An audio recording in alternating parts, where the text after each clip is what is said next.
Assalamualaikum warahmatullahi wabarakatuh. Hello students, how are you? I hope you all stay healthy and always be happy. Welcome back here with me, Siti Hardianti Pratiwi, and today I would like to explain about passive voice. Do you still remember about passive voice? If you forget it, let's see the explanation. Jadi, passive voice itu merupakan kalimat yang mana subjek dan objeknya itu peletakannya dibalik, di mana objek menjadi subjek ke depan dan subjeknya menjadi objek ke belakang. Nah, untuk lebih jelasnya, mari kita simak penjelasan berikut ini. Dalam pelajaran bahasa Indonesia, kita mengenal apa itu kalimat aktif dan juga kalimat pasif. Di dalam bahasa Inggris pun sama, memiliki active voice dan passive voice. Nah, mari kita lihat ciri-cirinya. Ciri-ciri kalimat aktif itu adalah kalimat yang subjeknya melakukan suatu kegiatan atau verb. Subjek itu paling penting dan juga kegiatannya. Kalimat aktif paling sering digunakan dalam percakapan sehari-hari karena bentuk rumusnya yang lebih mudah. Biasanya ditandai dengan verb atau memiliki arti me atau be. Contohnya seperti mengaji, menjelaskan, menyanyi, dan lain sebagainya. Sedangkan be, contohnya seperti bertelur, berenang, berlari, dan sebagainya.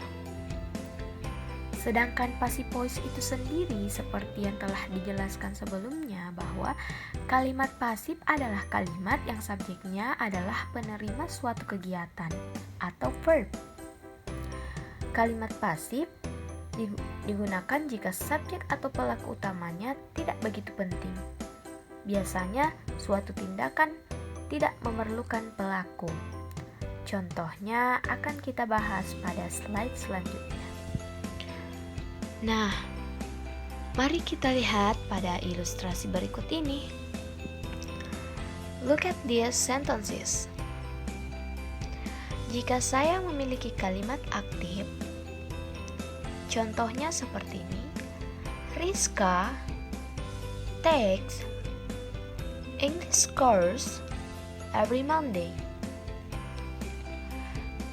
Di sini kita tahu bahwa ini merupakan kalimat aktif karena Rizka sebagai pelakunya memiliki satu kegiatan. Ini merupakan kalimat aktif yang ingin saya rubah menjadi kalimat pasif. Nah, cara mengubahnya harus memahami ciri-ciri kalimat aktif, di mana cirinya adalah kata kerjanya memiliki arti ma. Dapat kita lihat di sini, Rizka itu sebagai subjek dan takes sebagai verb one, di mana kata kerjanya adalah takes, artinya mengambil. Nah, kenapa memakai s? Karena Rizka itu adalah tunggal, she, di mana subjek she, he, it itu verbnya memakai s atau es.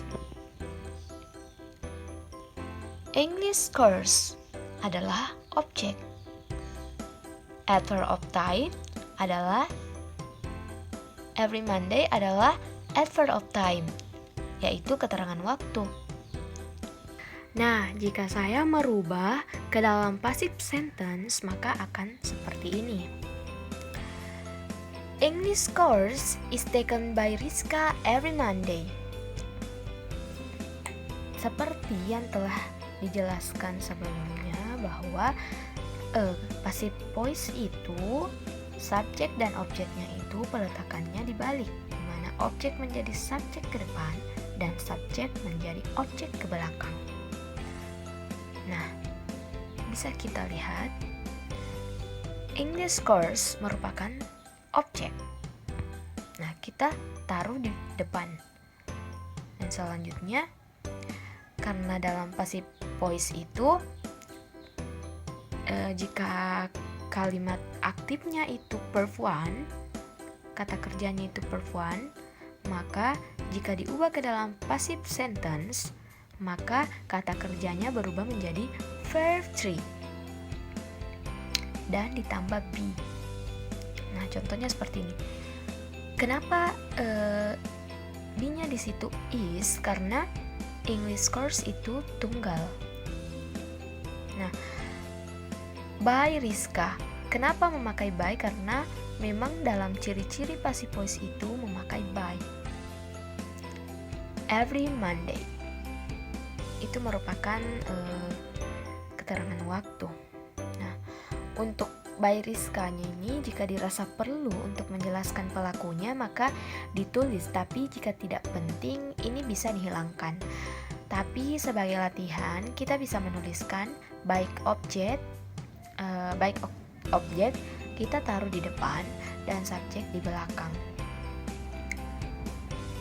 Nah, for the next is pattern atau pola. Nah, di dalam pattern itu sendiri ada beberapa tenses yang digunakan di dalam kalimat aktif dan kalimat pasif. Nah, dari simple present simple, kita lihat dalam kalimat aktifnya itu contohnya my mother cooks dinner. Nah, jika diubah ke dalam passive sentence maka jadinya objeknya itu berpindah ke depan dan subjeknya berpindah ke belakang dan ditambah be. The dinner is cooked by my mother, dimana awalnya cooks menjadi cook, dari verb one menjadi verb three. Understand? Okay, for the next explanation, present continuous. Nah, my mother is cooking dinner. Jika diubah ke dalam bentuk pasif, maka jadinya the dinner is being cooked. Nah, kenapa dalam kalimat aktif ini memakai cooking? Karena memang dalam present continuous itu adalah verb ing. Jadi jika diubah menjadi kalimat pasif maka ditambah being dan cookingnya itu berubah menjadi cook, menjadi verb three. For the next, present perfect. Present perfect, my mother has cooked dinner. Nah, jika diubah ke dalam kalimat pasif maka jadinya the dinner has been cooked. The dinner has been cooked. Nah, kenapa dia memakai been? Karena ia adalah present perfect. Oke, for the next, past simple. Nah, past ini merupakan verb to, di mana memakai di belakang kata kerjanya itu memakai ed.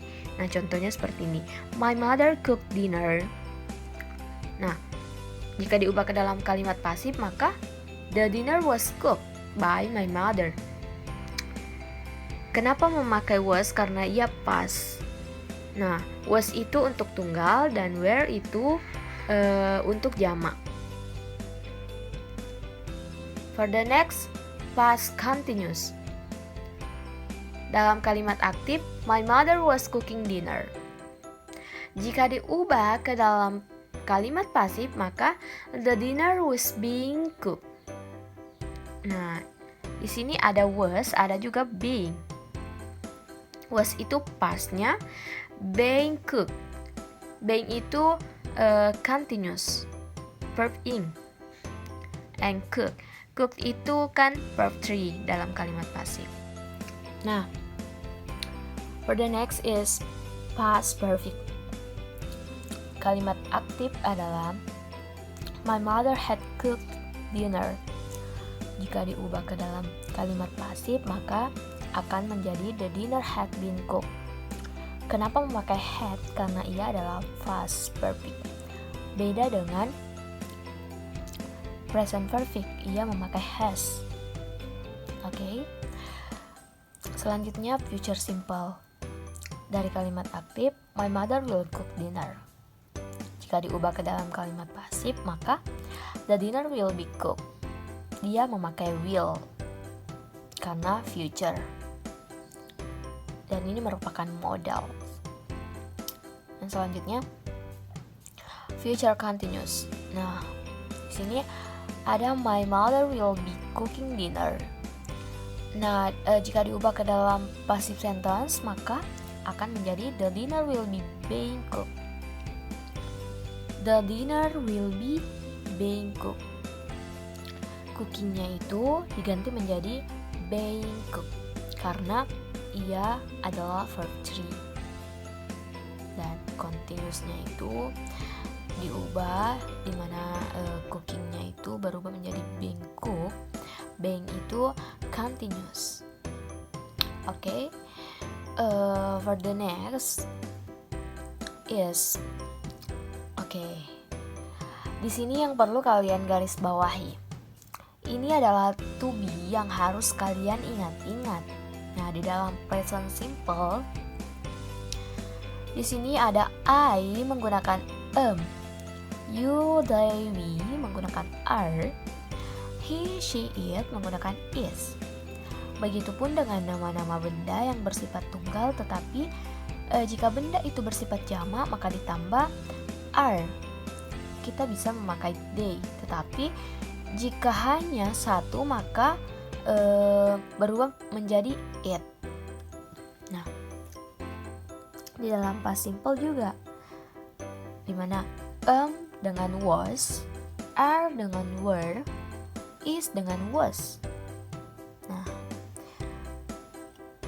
untuk catatannya, jika itu modal, maka modalnya ditambah be plus verb 3. Contohnya will bring, maka will tetap ditulis dan bring berubah menjadi be karena dia bentuk viewer atau murni. Lalu ditambah verb 3, will be brought. Jika verb ing berubah menjadi being plus verb 3. Contohnya bringing berubah menjadi being brought. Jika has or had plus verb 3, maka berubah menjadi has or had been plus verb 3. Begitupun dengan contohnya, has or had eaten berubah menjadi has or had been eaten. Okay, for the next is examples. Okay, jadi di dalam examplesnya itu, nah, kalimat aktif menjadi kalimat pasif. Active to passive sentence. Mari kita lihat. They canceled all flight today. Nah, jadi cara merubahnya itu dengan objeknya itu ditaruh di depan. All flights were cancelled by them today. Nah, kenapa di situ memakai were? Karena subjeknya itu adalah they. Seandainya subjeknya itu adalah she, maka di situ adalah was. Dan kenapa di situ memakai kata kerja, memakai to be yang pas? Karena dari kata kerjanya dia adalah cancel. Jika diubah dari verb 1 menjadi verb 3, maka ditambah were cancelled by them today. Subjek they itu jika diubah menjadi objek maka akan menjadi them. Oke, understand? Nah, yang selanjutnya passive to active sentence. jika kalimat pasif diubah menjadi kalimat aktif, nah seperti ini. The bookstore has been closed by her since Monday. Nah, jika diubah ke dalam kalimat aktif, maka she has closed the bookstore since Monday.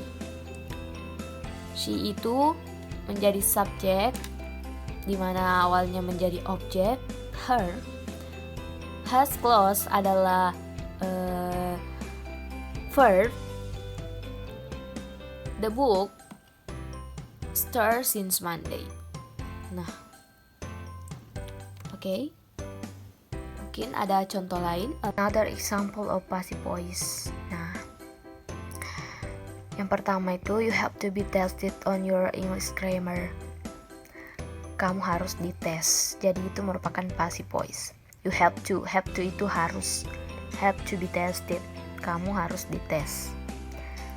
Seandainya di situ kamu harus mengetes, itu adalah kalimat aktif. Namun ini adalah kamu harus dites. Artinya kamu harus dites. Jadi ini merupakan kalimat pasif. Fitria might be promoted next year. Nah, di sini kan tidak ada objek. Might adalah modal. Modal tidak bisa langsung verb 3. Setelah modal tidak bisa langsung verb 3, jadi ditambah be, dipromosikan. The next, she wants to be invited to the party. Jadi dia mau diundang. Nah, dia diundang. Di sini adalah kalimat pasif. Nah, I expect to be surprised on my birthday. Nah, dia diberi kejutan. Nah, dan di sini tidak terlalu disebutkan subjeknya karena subjeknya itu tidak terlalu penting di dalam kalimat pasif. Okay, for the next examples, you may be disappointed. Jadi kamu mungkin dikecewakan. Nah, di sini juga tidak menunjukkan subjek. Nah, subjeknya itu tidak terlalu penting. I was born in 1976. Okay, for the last, we don't know on exactly which day the baby will be born. Kami tidak tahu tepatnya tanggal berapa bayi itu akan dilahirkan. Nah, jika di situ will born, maka artinya melahirkan. Nah, di situ will be born, jadi akan dilahirkan. Okay, students, maybe that's all for me. I hope you understand about this material. It's free to ask me. Okay, thanks for attention. Wassalamualaikum warahmatullahi wabarakatuh.